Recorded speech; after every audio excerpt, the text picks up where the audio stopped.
சாண்டில்யனின் ராஜதிலகம். அத்தியாயம் 53. விளிந்தை. கங்க நாட்டு எல்லை முகப்பில் இருந்த அடர்ந்த அடவியில் பாசறை அமைத்திருந்த பரமேஸ்வரனான பல்லவன் தன் படைகளை அடவியிலிருந்து நகர்த்துவதற்கு முன்பாக தன் படைத்தலைவர்களுக்கு தன் போர் திட்டத்தை மிக தெளிவாக விளக்கியிருந்தான். காலையில் அவன் இட்ட உத்தரவுக்கு இணங்க இரவில் மன்னன் கூடாரத்தில் குழுமியிருந்த படைத்தலைவர்களை நோக்கிய பரமேஸ்வரவர்மன் கண்கள் கூடாரத்தின் விளக்கு வெளிச்சத்திலும் சற்று எட்ட நாட்டப்பட்டிருந்த பந்தத்தின் சுழர் ஒடியிலும் புலியின் கண்களைப் போல பிரகாசித்தன. எதிரே மஞ்சத்தில் கிடந்த பலகையில் இருந்த கோடுகளை தன் குறுவாளின் நுனியால் சுட்டிக்காட்டிய பரமேஸ்வரவர்மன், படைத்தலைவரே, உபதளபதிகளே, நன்றாக கவனியுங்கள். இப்பொழுது நாம் இருக்கும் இடத்தை, அதாவது தென்பெண்ணைக்கும் காவிரிக்கும் இடையிலுள்ள இந்த அடவியை இந்த புள்ளி குறிக்கிறது. இந்த புள்ளியை நாடி வரும் இந்த இரு நீண்ட கோடுகளும் காஞ்சியிலிருந்து கங்க நாடு செல்லும் பாதையையும் தலைக்காட்டிலிருந்து இங்கு வரும் சாலையையும் குறிக்கின்றன. இந்த அடவியிலிருந்து நாம் கிளம்பி நேராக காவிரி கரையை நோக்கி சென்றால் கங்க நாட்டின் தென்கிழக்கு எல்லையை அடையலாம். அங்கு ஏற்கனவே கங்க மன்னனின் படைகள் குவிந்து நம்மை எதிர்பார்த்து கொண்டிருக்கின்றன. அவற்றை எதிர்கொள்ள நாம் போகப் போவது இல்லை. இதோ அந்த சாலையில் செல்லப் போகிறோம் என்று வடபுலம் சென்ற ஒரு கோட்டை காட்டினான். இந்த கோட்டை பல்லவர் படைத்தலைவனான பலபத்ரவர்மன் கூர்ந்து நோக்கினான்.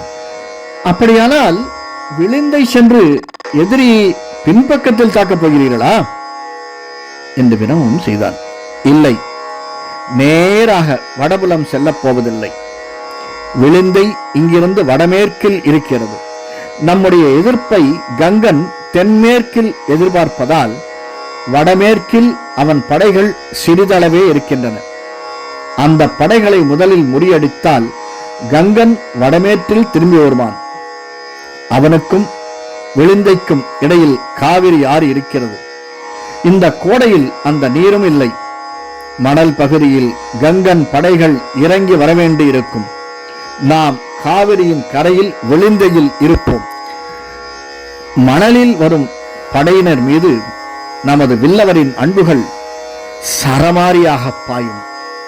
எதிரியின் புறவிகள் அழிக்கப்படும். புறவிகளை இழந்தவர் காவிரியின் கரையேறி வந்ததும் வாட்களுடனும் வேட்களுடனும் அவர்களை எதிர்கொள்ள நமது புறவிப்படை தயாராயிருக்கும் என்று விளக்கினான் பரமேஸ்வரவர்மன். பல்லவ மன்னன் திட்டம் படைத்தலைவர்களையும் உபதளபதிகளையும் வியப்பில் ஆழ்த்தியது. எதிரி அழிந்தான் என்று குதூகலத்துடன் கூறினார்கள் உபதளபதிகள், ஒருமுகமாக உற்சாகம் நிறைந்த குரலில். அந்த உற்சாகத்தில் இந்திரவர்மன் மட்டும் பங்கு கொள்ளவில்லை. திரும்பவும் மஞ்சத்தில் இருந்த பலகையை ஊன்றி கவனித்தான். அவன் முகத்தில் விளக்க முடியாத ஒரு சந்தேக சாயை படர்ந்தது. அதை பல்லவ மன்னன் கவனிக்கவே செய்ததால் கேட்டான், இந்திரவர்மருக்கு இந்த திட்டத்தில் நம்பிக்கை இல்லை போலிருக்கிறது என்று. இந்திரவர்மன் கண்கள் பலகையிலிருந்து எழுந்து மன்னனை உற்று நோக்கின. திட்டம் சரியாகத்தான் இருக்கிறது, எந்த பழுதும் இல்லை. இது சரியாக நிறைவேறினால் வெற்றி மிக எளிதில் கிடைத்துவிடும் என்று கூறினான் ஒற்றனான இந்திரவர்மன். எளிதில் வெற்றி கிடைப்பது அவ்வளவு தவறா என்று வினவினான் பல்லவன் ஆத்திரத்துடன். கிடைத்தால் தவறில்லை என்ற இந்திரவர்மன் சந்தேகம் நிரம்பிய வழிகளில் பல்லவர் படைத்தலைவனை நோக்கி திருப்பினான். கிடைக்காது என்பது உங்கள் கருத்தா என்று வினவினான் பலபத்ரவர்மன். இந்திரவர்மன் கண்கள் படைத்தலைவனை விட்டு பல்லவ மன்னனை நோக்கி திரும்பின. மன்னவா, தாங்கள் போர் திட்டத்தின் மீது நான் குறை சொல்வதாக நினைக்க வேண்டாம். இந்த திட்டத்தில் மாசு மறுவு சிறிதும் இல்லை. மிக தெளிவாகவும் எளிதாகவும் இருக்கிறது. ஆனால் இப்படி நாம் திட்டமிடலாம் என்று எதிரி ஊகிக்க மாட்டானா என்று வினவினான். எப்படி ஊகிக்க முடியும் என்று பதில் கேள்வி கேட்டான் பரமேஸ்வரவர்மன். மன்னவா, நமது படையின் இப்பகுதி காஞ்சியை விட்டு விலகிய பின்பு இக்காட்டில் தான் இருக்கிறது. எதிரி படை தனது எல்லையில் இருப்பதை கங்க நாட்டு ஒற்றர்கள் கண்காணிக்காமலா இருப்பார்கள்? இல்லை, மாற்று திட்டங்களை பற்றி விக்ரமாதித்தனும் ஸ்ரீ ராமபுண்ணிய வல்லபரும் யோசிக்காமல் இருப்பார்களா? நம்மிடம் ஸ்ரீ ராமபுண்ணிய வல்லபரின் ஒரு ஓலை அகப்பட்டிருக்கிறது. தாங்கள் ஊகித்தபடி வீரபாகுவின் ஓலையை நம்மிடம் அகப்படும்படி ஸ்ரீ ராமபுண்ணிய வல்லபர் திட்டமிட்டிருக்கலாம். ஆனால் அவர் வேறு எந்த ஓலைகளை, எத்தனை விதமான ஓலைகளை கங்கனுக்கு ரகசியமாக அனுப்பியிருக்கிறாரோ, அப்படியே அவர் அனுப்பவில்லை என்றாலும் பூவிக்கிரமனும் அப்படி சாமானியமானவன் அல்லவே. தன்னாட்டு வடபுலத்தை காவல் இன்றி போட்டு வைத்திருப்பான் என்று என்ன நிச்சயம் என்று வினவினான். இதை கேட்ட பலபத்ரனுக்கு ஆத்திரம் அதிகமாயிற்று. எல்லாவற்றையும் பூவிக்கிரமன் ஊகித்து விட வேண்டும் என்றால் அவன் பெரிய ஜோதிடனாயிருக்க வேண்டும் என்று சினத்துடன் கூறிய பலபத்ரன், இந்த திட்டம் இன்று இந்த பாசறையில் மன்னரால் வகுக்கப்பட்டிருக்கிறது. இதை விக்ரமாதித்தனோ ஸ்ரீ ராமபுண்ணிய வல்லபரோ பூவிக்கிரமனோ எப்படி அறிய முடியும்? அவனது ஒற்றர்கள் நமது படையில் அசைவை அவனுக்கு அறிவிப்பதானாலும் படை புறப்பட்ட பின்புதானே அறிவிக்க முடியும். அதை பூவிக்கிரமன் அழிந்தாலும் உடனே படைகளை தென்மேற்கில் இருந்து வடமேற்கு எல்லைக்கு எப்படி திருப்ப முடியும் என்று வினவினான். பலபத்ரன் சினமோ ஆத்திரமோ இந்திரவர்மனை அசைத்ததாக தெரியவில்லை. நானும் நீரும் மைவிழியும் காஞ்சியில் சத்திரத்தில் மிக ரகசியமாகத்தான் தங்கினோம். அதை எப்படி ஸ்ரீ ராமபுண்ணிய வல்லபர் அறிந்து வந்து நம்மை சிறை செய்தார் என்று பதிலுக்கு விளவினான் இந்திரவர்மன். அந்த நிலை வேறு. பலபந்தரின் சொற்களில் உஷ்டம் துணித்தது. எந்த நிலையும் வேறல்ல. அறிவாளிகள் சம்பந்தப்படும் போது எப்படியும் எதிரியை குறைவாக மதிப்பிடுவது தவறு. இங்குள்ள நமது படையை சாளுக்கிய ஒற்றர்களும் கங்க நாட்டு ஒற்றர்களும் சதா கவனித்து வருகிறார்கள். மன்னர் கூறியபடி நம்மை விடுவித்தவர் ஸ்ரீ ராமபுண்ணிய வல்லவர் என்றால் நம்மை கடைசி வரை கவனிக்க அவர் ஏற்பாடு செய்யாமலும் இருக்க மாட்டார்.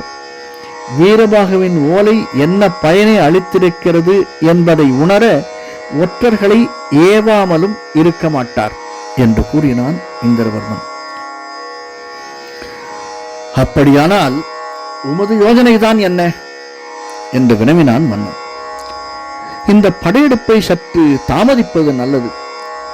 நாம கங்கனை நோக்கி முன்னேறுவதை விட அவனையே முன்னேற விடுவது நல்லது.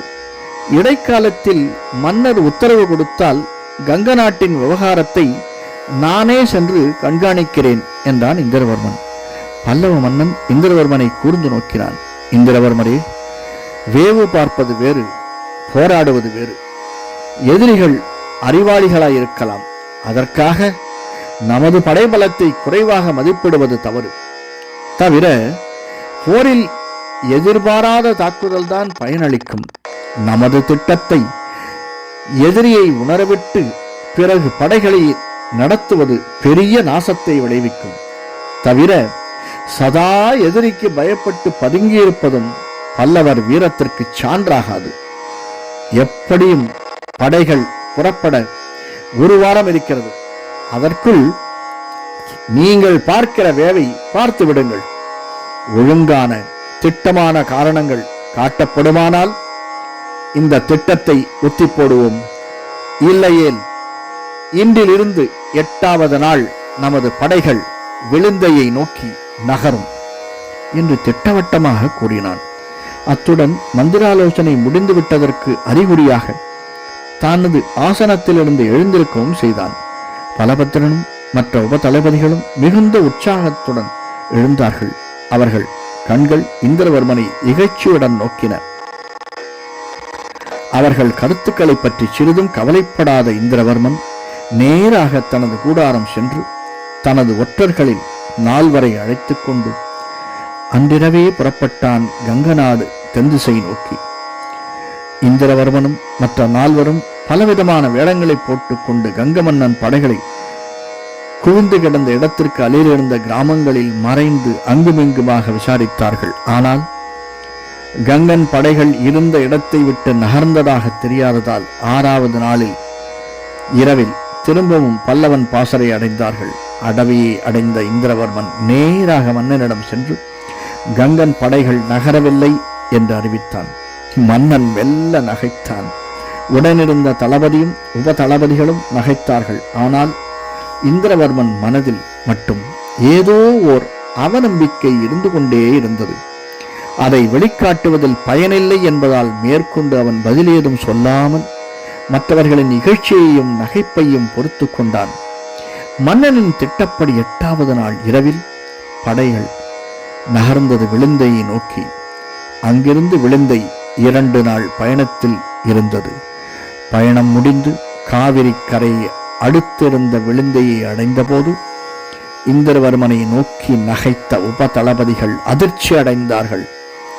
பல்லவ படையை வரவேற்க பூவிக்கிரமன் பெரும் படையுடன் விளிந்தையில் தயாராக இருந்தான்.